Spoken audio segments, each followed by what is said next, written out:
Boa tarde, pessoal. Tudo bem com vocês?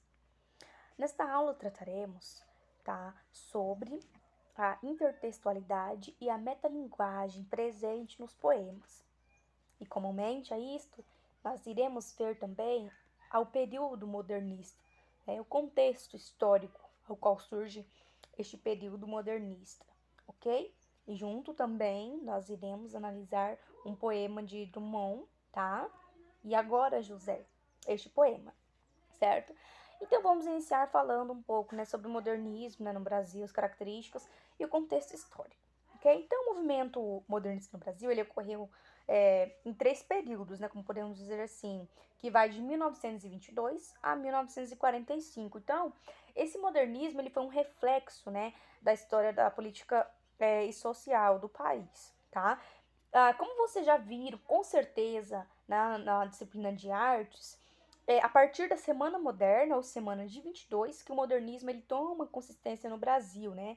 É a semana que foram apresentadas no Teatro Municipal de São Paulo várias obras de diversos artistas, tá? Vocês com certeza vão se lembrar disso que vocês viram em artes, ok? Então, nesse momento, nós vemos a literatura e a arte, como resultado das mudanças na política, economia, cultura e a sociedade brasileira. As características e as fases do modernismo. O modernismo ele teve 3 fases, tá? A primeira fase do modernismo, segunda e terceira fase. A primeira fase do modernismo é a reconstrução da cultura, revisão crítica, do passado histórico e das questões culturais também, a abolição da visão de colonizados. Quer dizer, essa primeira fase aí, houve muitas mudanças em paradigmas pré-estabelecidos já que eram enraizados. Então começou a haver mudanças aí, tá? Tanto no nacionalismo crítico, ironia, linguagem coloquial e crítica social passaram a ser expostos aí, tá? A segunda fase do modernismo é interesse por temas nacionalistas, romance focado diretamente nos fatos, romance de caráter documental, como poesia, pessimismo, individualismo e isolamento. A terceira fase, do modernismo é um regionalismo universal, objetivismo, influências do simbolismo e parnasianismo e valorização da métrica e da rima e a metalinguagem, ok, pessoal? Então, o contexto histórico aqui do modernismo, tá? Então, no início do século XX, o Brasil ele vivia um início da República Velha, tá? Então, esse momento ele esteve representado pelos interesses das oligarquias rurais, na prática da chamada política do café com leite. Então, o Brasil, entre 1871 e 1920, ele cerca de milhões de imigrantes de origem italiana e japonesa chegavam, em nosso país, tá? E o destino destes, era lavouras de café ou as indústrias de São Paulo, tá? As grandes cidades passavam a registrar problemas de marginalização dos ex-escravos, e também a formação de um proletariado constituído pela mão de obra estrangeira, tá? Ok? Então, em 1922 também o tenentismo ele passa a influenciar toda a política da década de 20, ok, gente? Então o país ele vive a Revolução de 30, e até 1945 dura a Era Vargas, tá? Indutora de transformações políticas e econômicas. Então é neste contexto histórico que leva o Brasil à modernidade do século XX, pondo rompimento com o século anterior, tá, gente?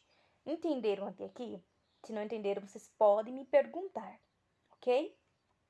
Então, agora, a partir de agora, iremos falar um pouco de metalinguagem e intertextualidade, tá? Que são aqui tópicos utilizados, tá? Por Drummond de Andrade. Por que Drummond de Andrade?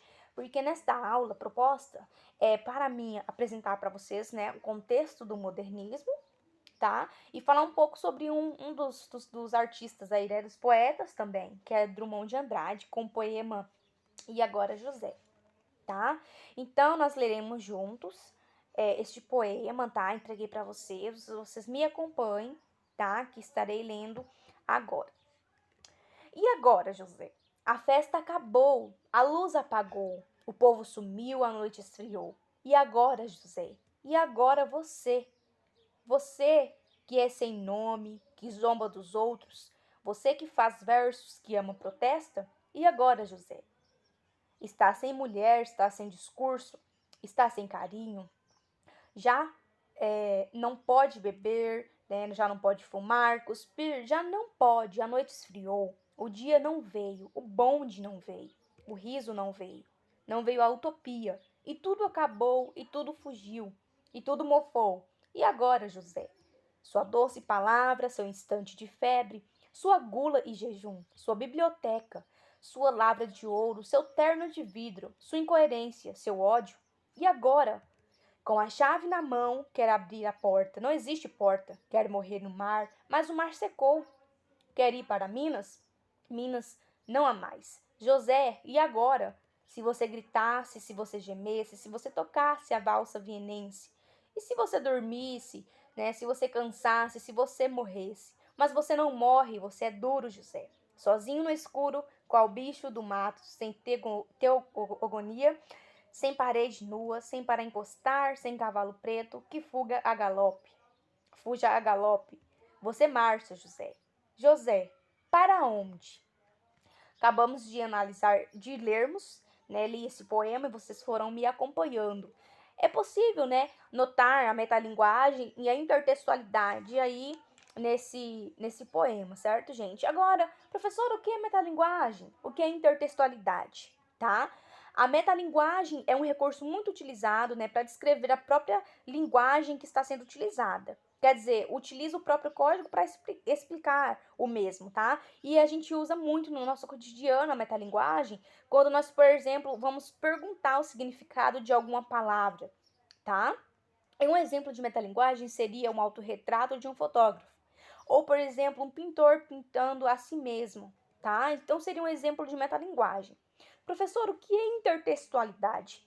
A intertextualidade, gente, é um recurso muito utilizado em textos, né, de forma que estabelece um diálogo entre eles, tá? Pode ocorrer de maneira implícita ou explícita. Pode aparecer ali ou não aparecer, tá? Isso vai depender de acordo, tá? Com a maneira que vocês vão enxergar ali no momento de analisar um poema. Ok, pessoal? Então, gente, agora, tá? Eu vou apresentar para vocês as principais características, tá? As principais características das obras drummondianas, ok? O que que tem nessas obras, tá? Então, primeiramente, Carlos Drummond de Andrade, tá? Ele é considerado um dos maiores poetas do Brasil, né? Ele participa da segunda geração modernista dos movimentos, né? Que teve início em 1922, ok? Então, como os modernistas da época, ele defende a liberdade com as palavras, né? Uma forma de proclamação por um idioma que autoriza a modelação perante a poesia, né? Ele breca o avanço das vanguardas europeias que ainda serviam como influência na arte nacional, ok? Então, com a proposta de verso livre, ele segue as ideias de Oswaldo e Mário de Andrade, né? Contudo, ele implementa um ritmo mais despojado, né? Liberto e sem dependência direta da metrificação, quer dizer, mais livre, mais aberto, tá? Então, uma característica forte de Drummond de Andrade era a sua dependência, né? Do ritmo, mas sempre deixando de lado a métrica, tá? Ou seja, o fluxo moldava a sua escrita, ok? Então, né? Essas são as características das obras. Então, vamos lá. Característica dele, né? Ele é um destaque do ponto de vista de unicidade, né? Porque ele se trata do primeiro poeta a se consolidar como grande artista modernista, né, no Brasil, tá? Então, né, há muitas características, né, desse poeta, né, em relação ao modernismo, tá? Inclusive, por exemplo, que o indivíduo como tema central, né, o eu lírico da poesia Drummond abrange as angústias humanas e os sentimentos, tá? Interrogatórios constantes acerca do conservadorismo presente, tá? Homenagem constante à figura de admiração, choques e contrastes sociais, jogos de palavra, fazer poética, tá? E liberdade linguística, linguagem coloquial, o verso livre, metrificação, tá? Pessoal e temáticas do dia a dia. É com isso que Drummond trabalhava, entendeu? Nisso ele focava suas obras, os seus poemas. Ok, pessoal? Espero que vocês tenham entendido essa aula, tá? E para atividade avaliativa para vocês, tá? Eu vou pedir para vocês analisar o poema, tá? Vocês vão analisar o poema E Agora José e vão identificar para mim essa atividade de tarefa para casa. Vocês vão identificar a metalinguagem e a intertextualidade presentes, tá? Neste poema E Agora José. e vão fazer uma análise do poema sobre o que vocês entenderam. Olhem além das entrelinhas. Além de vocês me falarem qual a metalinguagem presente no poema e qual a intertextualidade, eu quero que vocês coloquem o que vocês acharam desse poema. Ok, pessoal? Muito obrigado, tá? Pela atenção de vocês, tá? Pelo respeito com a aula. Até logo!